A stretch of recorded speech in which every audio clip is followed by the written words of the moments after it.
Assalamualaikum warahmatullahi wabarakatuh. Bismillah, alhamdulillah, wassalatu wassalamu ala rasulillah Sayyidina Muhammad ibn Abdillah wa ala alihi wa ashabihi wa mawalah wa la hawla wa la quwwata illa billah. Subhanaka la ilma lana illa ma 'allamtana innaka antal alimul hakim. Rabbi shrah li sadri wa yassir li amri wahlul 'uqdatam min lisani yafqahu qawli, amma ba'du. Ma'asyiral muslimin wal muslimat, Bapak Ibu jamaah salat zuhur Masjid Wal Asri Pertamina Surabaya rahimakumullah.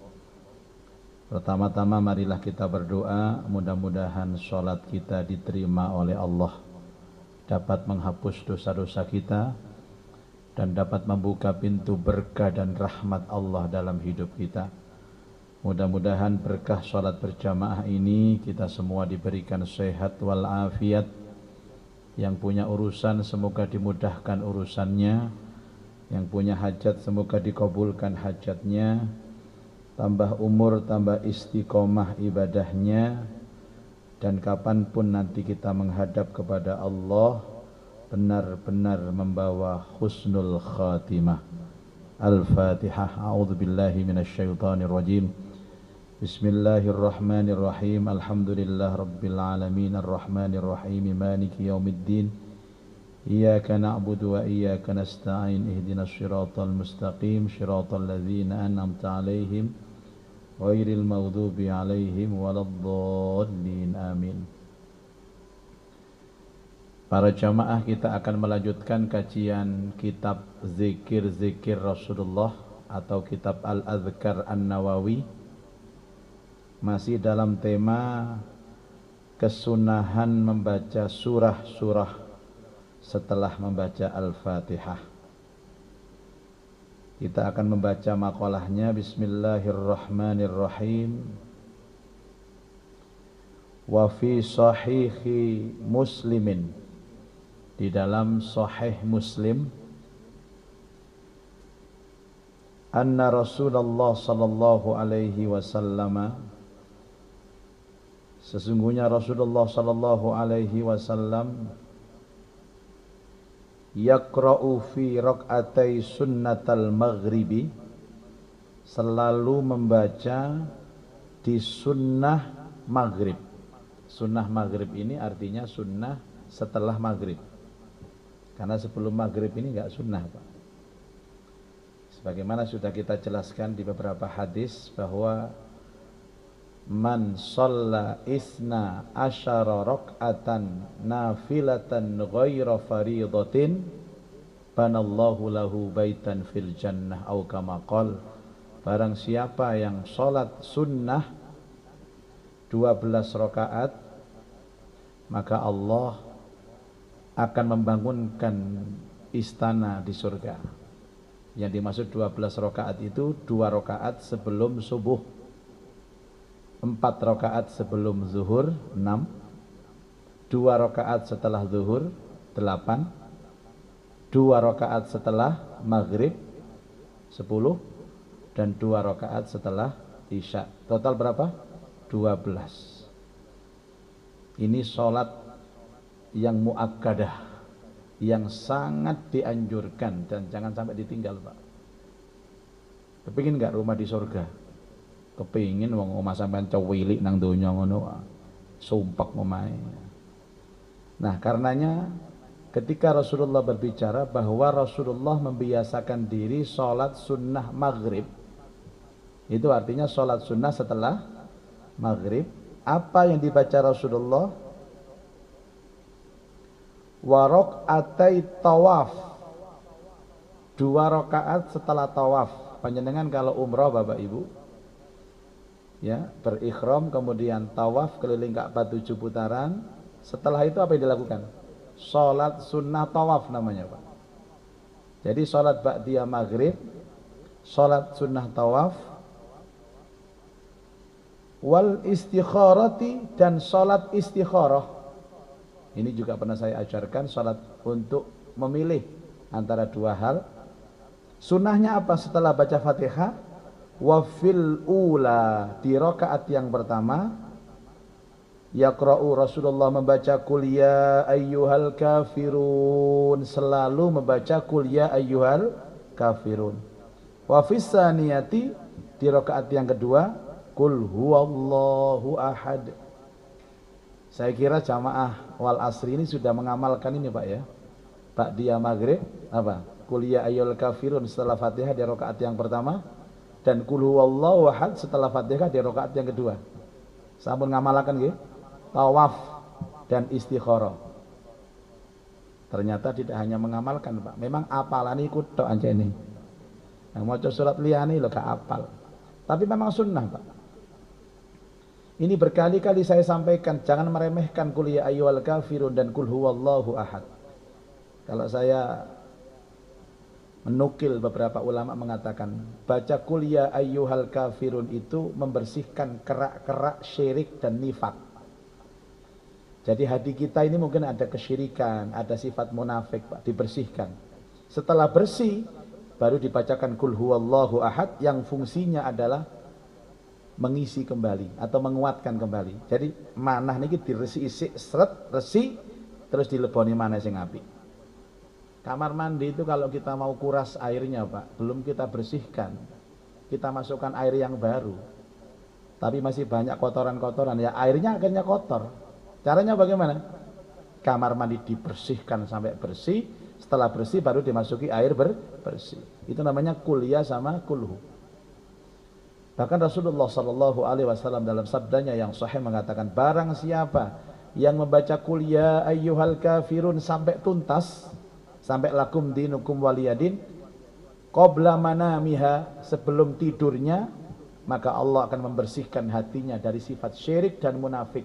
Baca qul ya ayyuhal kafirun sebelum tidur itu terapi membersihkan hati dari syirik dan nifak. Khusus salat ba'diyah maghrib, salat sunnah tawaf, salat istikharah, Rasulullah selalu membaca di rakaat yang pertama setelah Fatihah qul ya ayyuhal kafirun, di rakaat kedua setelah Fatihah qul huwallahu ahad. Sekarang salat witir Bapak Ibu. Wa ammal witri, adapun salat witir, fa idza autara thalatha rakaatin, apabila kita memilih witir itu 3 rakaat. Arti witir apa arti witir Pak? Ganjil. Tadi ganjil itu dimulai dari apa? 1, 3, 5, 7, 9, 11. Nabi itu pernah langsung 11 rakaat witir. Tapi karena disebutkan oleh Imam An-Nawawi, sebaik-baik witir itu 3 rakaat. Dan kalau kita memakai witir yang 3 rakaat, apa? Qara'a fil ula, maka membaca di rakaat pertama ba'dal fatihati, setelah Fatihah apa ini baca? Sabbi lukul humana itu Pak. Terus kadung kulina kulhu kulhu terus. Yang pertama sabbihisma rabbikal a'la Pak. Ini ambil witir yang 3 rakaat. Di rakaat yang pertama setelah Fatihah sabbihisma rabbikal a'la. Kemudian wa fis saniyati, di rakaat yang kedua setelah Fatihah qul ya ayyuhal kafirun. Ini sunnah ya Pak. Wa fis salisati, dan rakaat yang ketiga qul huwallahu ahad wa muawwidataini, dan 2 qul yang lain. Jadi sunnahnya itu di rakaat yang ketiga qul huwallahu ahad, qul a'udzu birabbil falaq, dan qul a'udzu birabbin nas. Sunnah. Loh Pak, kalau saya ambil kulhu silahkan Pak, tapi kan ya boleh, tapi kan enggak sunnah. Jadi rakaat pertama setelah Fatihah sabbihisma rabbikal a'la, yang kedua setelah Fatihah qul ya ayyuhal kafirun, yang ketiga setelah Fatihah qul huwallahu ahad, qul a'udzu birabbil falaq, qul a'udzu birabbin nas. Yang viral di Pertamina namanya trikul. Iku sing aran sapa lak ya trikul iki. Bapak Ibu, kalau panjenengan ini ilmu ya Pak, menyebut kul a'udzu birabbil falak sama kul a'udzu birabbin nas itu apa sebutannya? Al-muawwidataini. Apa? Al-muawwidataini. Sampeyan diraakan kok salah pas ngomong. Ayayayayaya. Al-muawwidataini. Dua surat perlindungan. Kul a'udzu birabbil falak dan kul a'udzu birabbin nas. Tapi kalau menggabungkan tiga, stop, mulai sekarang nggak ada istilah trikul lagi. Kalau kulhu, kul a'udzu birabbil falak dan kul a'udzu birabbin nas istilahnya al-muawwidzat. Napa Pak? Al-muawwidzat. Tiga surat yang diawali dengan kul yang isinya adalah tiga perlindungan. Kemudian wallahu alam. Ini. Faslun, adapun fasal. Walau taroka, seandainya dia meninggalkan suratal Jum'ati, tidak membaca surat Jum'ah. Bapak Ibu, ini bahas masalah salat Jum'ah ya. Tentunya yang membaca adalah imam. Karena sholat Jum'ah itu namanya Jum'ah, artinya kumpul. Otomatis Jum'ah adalah jamaah. Saat itu sunnah, imamnya setelah Fatihah membaca surah Jum'ah. Yusabbihu lillahi ma fis samawati wa ma fil ardil malikil quddus. Itu. Di rakaat yang kedua baca surah Al-Munafiqun.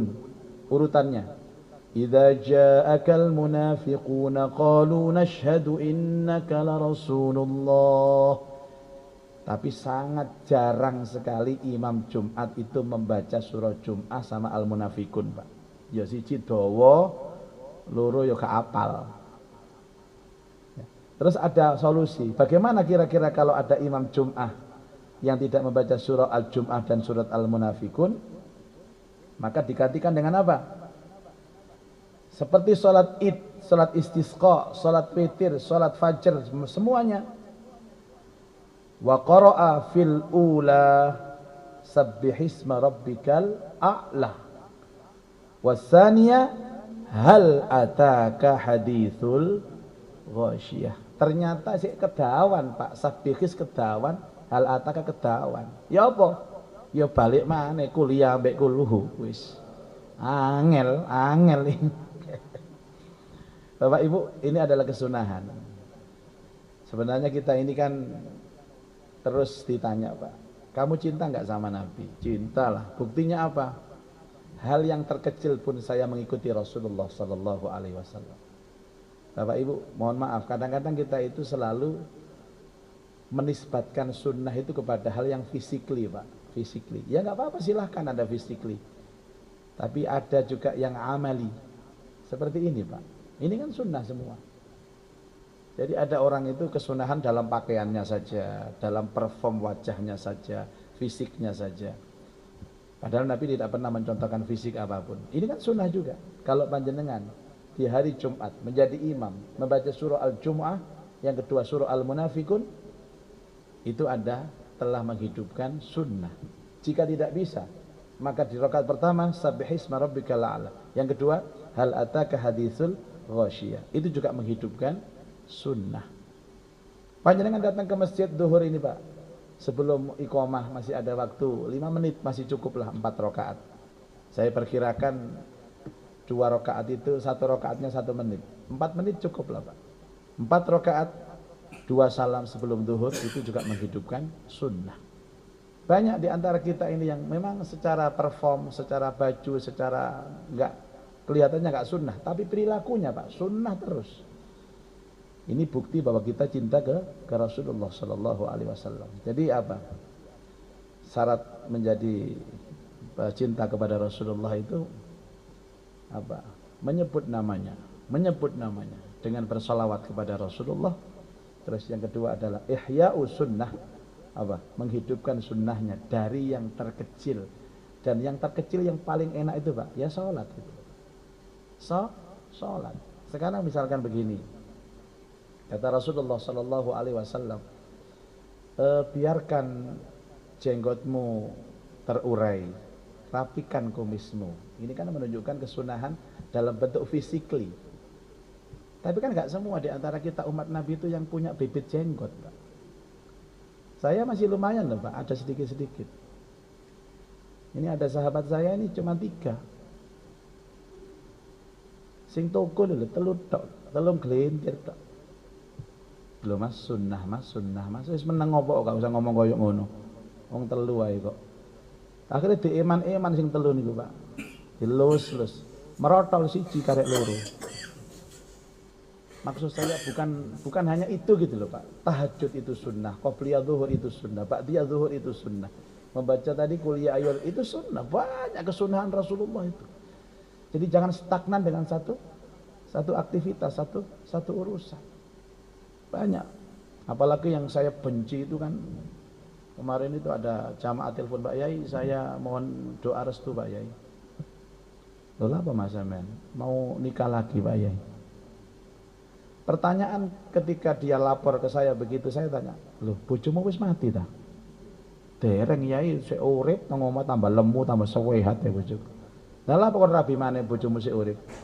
Sunah Rasul Yai. Iku nek nang ngarepku Pak tak tapuk lambene temenan ya. Kenapa sih selalu sunnah itu diidentikan dengan nikah lagi? Enggak Pak.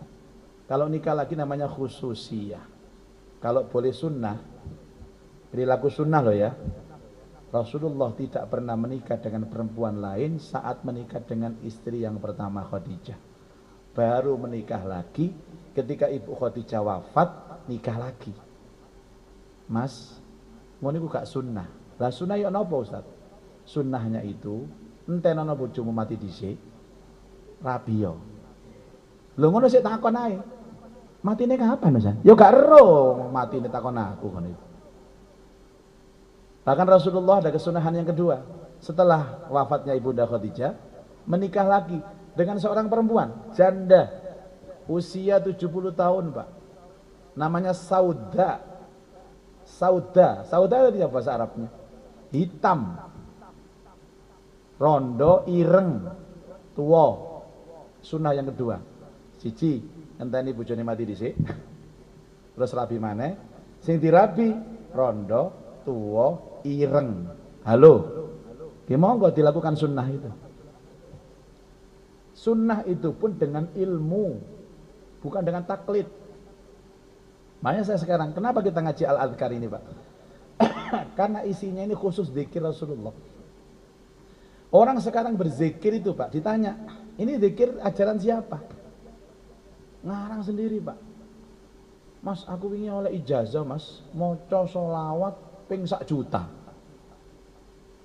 Sama dari mana? Ada nggak Rasulullah itu sampai menyuruh sampai begitu buat sholawat sampai 1 juta itu? Katanya kalau 1 juta sholawat sehari itu nanti tidur bisa mimpi ketemu Rasulullah Shallallahu Alaihi Wasallam. Bapak Ibu, kalau panjenengan ikhlas mengikuti sunnah Rasulullah, sehari cukup 1000 sholawat saja dengan istiqomah. Yakin Pak, tidur mimpi Rasulullah sudah. Dan tidak ada mimpi yang terbaik dalam kehidupan ini yang menjadikan kita hidup semakin berkah adalah mimpi bertemu Rasulullah. Tapi kalau memang itu ditakdirkan mimpi ketemu Rasulullah, tolong ojo ngomong sopo-sopo. Garai fitnah. Oh jelas, belum jelas ini Rasulullah kok dikandak-kandak no koncone. Mas, aku memang mimpi Mas. Koyok ketemu Nabi aku Mas.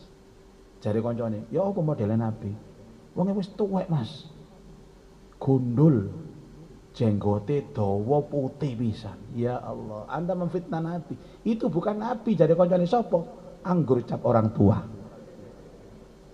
Kurang ajar wong durhaka koyo ngene iki kurang ajar, Pak. Makanya sedikit demi sedikit lah Bapak Ibu, di tengah-tengah kita rehat bekerja ini, ayo ngaji tentang Rasulullah. Mulai dari sholatnya Rasulullah, bacaannya Rasulullah. Nanti berkembang lagi bagaimana rumah tangganya Rasulullah. Kapan itu saya dikasih tema di sini namanya bagaimana membangun rumah tangga ala Rasulullah. Itu semua dalam rangka membuktikan bahwa kita pahabbah kepada Rasulullah. Saya kira ini Bapak Ibu kultum pada siang hari ini semoga menjadi ilmu yang berkah dan manfaat. Semoga hari ini kita mendapatkan rizki yang luas, yang lapang, yang berkah semuanya. Disehatkan badannya, dan mudah-mudahan dimudahkan segala urusannya. Allahumma anfa'na bima 'allamtana wa 'allimna ma yanfa'una wa zidna ilman nafi'ah.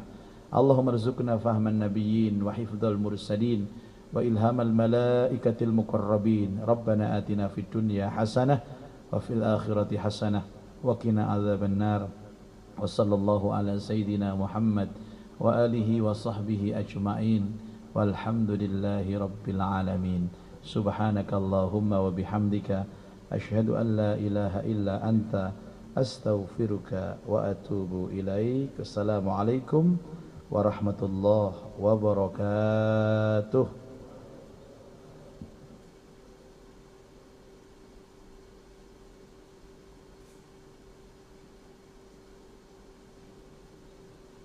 Barakallahu fikum.